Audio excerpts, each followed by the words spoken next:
know the secrets behind cutting and chopping? I don't, but I feel like I'm about to because Chef Bill is here from chefbill.com, and you're going to tell us the secrets, I hope? I am. I'm going to share all the secrets so they'll no longer be secrets. It's an expose on cutting and chopping. That's Yes. right. Do you want to start with potatoes? Yeah, let's start with potatoes because people cut them a lot, and you might say, well, gee, why should there be a secret to cutting potatoes? And what the secret is a lot of time you're going to want uniform sizes. And why do you want a uniform size of vegetables? So they'll cook at the same time. Is it the most crucial thing in the world? No, and they don't have to be exact. You don't have to break out a ruler to make sure everything's exact. Good. But you want kind of the same Uniform, size thing. right. Exactly, it's you don't important. want one crunchy and one soft. That's exactly it. And so there's so many different things you can do with potatoes. One of my favorites is doing a classic potato gratin, which is when you've got this little scallop potatoes. And I don't like to use a mandolin all the time. That's the big kind of guillotine kind of thing you can take your fingers off with. Yeah, so scary. just use the knife. Now here's the key thing about any of these cutting and choppings, and that is how you hold the knife. And you know, as I've mentioned a couple times before, a lot of people hold it like this and they hit their knuckles. You can't just hold it at the edge. And you can't hold it like that because you just don't have the lateral control. So between your thumb and forefinger, grip the knife like that, and then you can just start slicing up and down. Now, yes, when you're chopping, do you suggest a longer knife because you have a little bit more surface? I really do. And a 10-inch knife, a lot of people like an 8-inch chef's knife, but they're not as efficient, and they're not, you have to actually move your arm up a little bit more. And so with this, you can lift higher without the same, without as much effort, and you get more chopping out of it. And so the other hand is just as important. A lot of times you kind of hold your fingers like that. That's how you lose fingertips. That would ruin dinner. Yes. So what I like to do is hold your hands like this, and then, so if you're doing a scalloped potato, almost use your hand here as a guide, the fingers, and you get this nice even cut. And see how I'm just slicing along like that, and you get them exactly as you want them. Now, another way of doing it, now say that's a scalloped potato. Say you're just making roasting potatoes in the oven. You still want to cut it in half because otherwise, if you're trying to do things with an odd size like that, you're not going to have a solid surface. So always cut your potato in half to begin with. So it's nice and flat and you can cut it any way you need to cut it. Okay. So this way, you can go with bigger chunks. Or if you're just boiling up potatoes, again, just cut it in half because my grandmother always said, never say no to a potato. And next thing you know, you've got larger sizes, any Now, size. if you are boiling, should you peel? I cannot stand peeling potatoes. I know it's probably not the worst thing in the world, but I just don't like it. Can you boil them with the skin on them? That's such a great question. The answer is yes, and I'll tell you, my preference is not to peel potatoes. There's a lot of nutrients in the skin. It's fine. Unlike cooking and making say an apple pie, you get all the skin in your teeth. This is fine, and it just gives you a nice texture. It's good flavor. I prefer to do it. You do want to make sure you wash the potatoes first, but that's the only thing. That's the only difference. Otherwise, I always leave the skin on. Chef Bill, if you're looking to save time, does it matter if you make the potatoes smaller and then will they cook faster once boiled? Yes, that's a great question because that's absolutely true. Because if you're going to, say you just want to boil potato and you throw in the whole potato, it's going to take a long time for the heat to get through, even if you cut it in half. The smaller the pieces you have, the faster they're going to cook. So if you're going to boil a potato, say you just throw this in water, that could take you 15 minutes or more. This will take you, once the water boils, 3 minutes. So the smaller the better. Smaller the better, and that's going to save you time, and very little more effort goes into it. So it's a great way to do it. And that's actually a key thing with no matter what kind of food you're cooking. If it's smaller, it's going to cook faster. And so if the size does not matter in the end result, definitely cut it Cut it smaller. If you're going to smaller. mash them or something like that, Exactly, who cares? exactly. So many potato secrets. Oh, there, and these are just potatoes. But the thing is, so many of these rules apply to so many other foods. For instance, you've got a carrot. And a lot of people, do you know how to peel a carrot? Have we had this conversation? I always buy them pre-peeled. You can buy pre-peeled carrots? I'm just shocked. Where are you shopping? They sell those? Baby carrots. The little baby ones, carrots. yes, they always are. Yeah, I don't have to peel them. But see, a lot of people go one way or go another way. Well, with carrots, just leave the peeler on the board and just just keep the peeler right on the carrot, and it's fast and easy. Wow. So yes, that's the best thing in the history of the world. But now there are a couple different things that are important when you're cutting a carrot. I mean, it's one thing just to do slices, just like a chicken soup slice. Exactly. But say you're doing, and this is what a lot of people don't realize. Say you're doing you want a really fine dice. You want a really great looking little piece of carrot. Now here's what you want to do. You want to cut off all of the ends, all the sides rather, and you're going to make a perfect rectangle. So we're gonna make little squares. You're gonna make little squares. It's like you're making a coleslaw cut. Yes. Eventually. Well, you can do that way, yes. So what? Actually, I prefer to grate my carrots for coleslaws, but yes. But see, you're cutting it down this way, and you're going to have the exact same size. See, they're all about the same thickness, and so you don't want it too high because you still want to have control over it. Wow. And now you're going to do it this side too. Little chopsticks. Yeah. Now you can have little matchsticks, or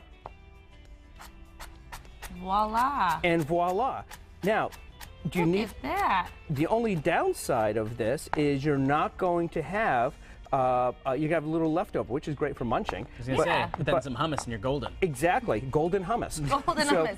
Well, now that we've got our carrots and our potatoes chopped, we're gonna come back. We have a lot more chopping to cover. So many great things to cut. This whole entire bowl, plus this nice loaf of bread. A So nice we'll be back baguette. to learn even more chef secrets when it comes to cutting and chopping.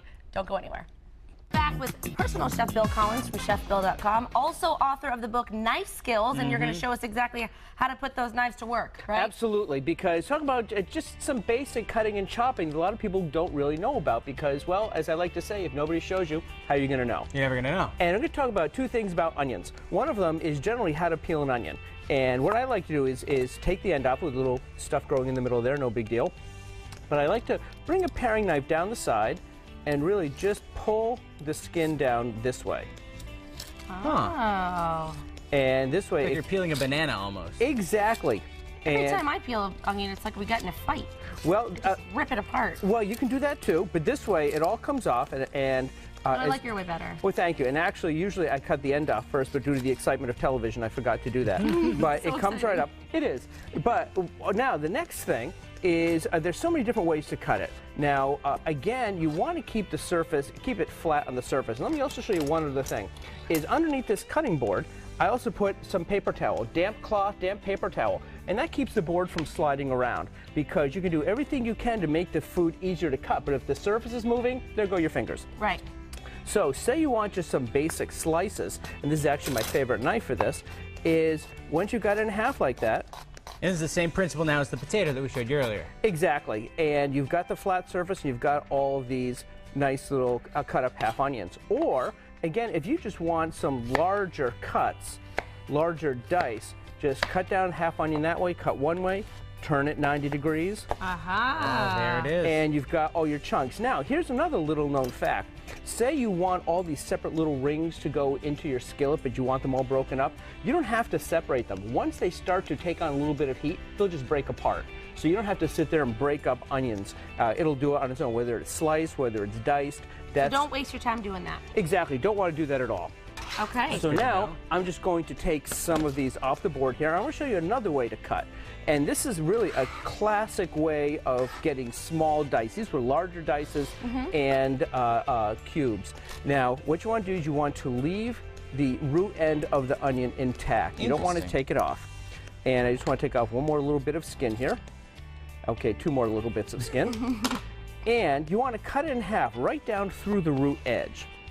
And see, now that's still attached there. You want to very carefully with your hand holding the top. You don't want to force it. You don't want to force the knife, but you want to cut slowly, slowly in towards the root end. So now what you're going to do is make these same slices down similar to what we did before. And that root being there is holding it all together. The for root, you. exactly, because otherwise it would just fall apart. And so now, Oh, yeah.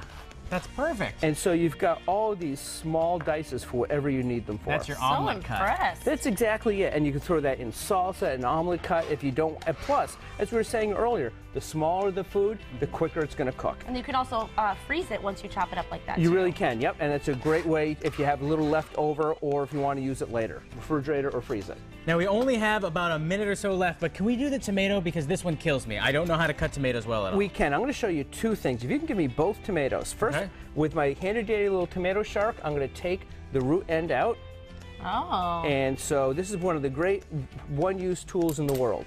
So now, the reason I want to emphasize tomatoes is you can do big chunks, small chunks, but how do you do that? For instance, if you're making salsa, you can go both sizes. I like to make some slices. Make small slices. But now here's the thing. You want to take your time and just take maybe a couple few pieces at a time. You don't want to try and do them all at once. There it is. And there you go, you've got all of these smaller pieces. Now, say you want a bigger, chunkier salsa. Just make bigger slices. A little bit thicker. A little bit thicker. But now here's the thing. Just a couple of brief cuts, and you've got, look at the difference in the size of these. You've got the smaller cut and the larger cut. It's really a matter of what you're doing and how you want the difference to be. Now, if you're making a tomato sauce, you don't, and I mentioned earlier you want to cut things up smaller, it'll cook down just as quickly because there's so much liquid. You don't have to really finely chop them if you're in a hurry. Right. But that's a really big difference right there. And just think about where you're going and what you want, how you want to get there. Making salsa, making larger salsa, cutting up onion, what do you want to have? And as long as you've got a sharp knife and a non-moving cutting board, you're good to go. You're in good shape. Now, really quickly, we're out of time, but how do you chop up this? I would imagine you just take your serrated knife and you just cut slices, right? Absolutely, yes. But now, a couple of things. Number one, I like to do slices at an angle like that, on the bias as we call it, for a few reasons. Number one, if you're making little sandwiches, you've got a good sized piece instead of just a smaller half sandwich. Surface area. Or if you're doing little appetizers that you want to smear on top, cut it in half. So this is a very versatile cut to do.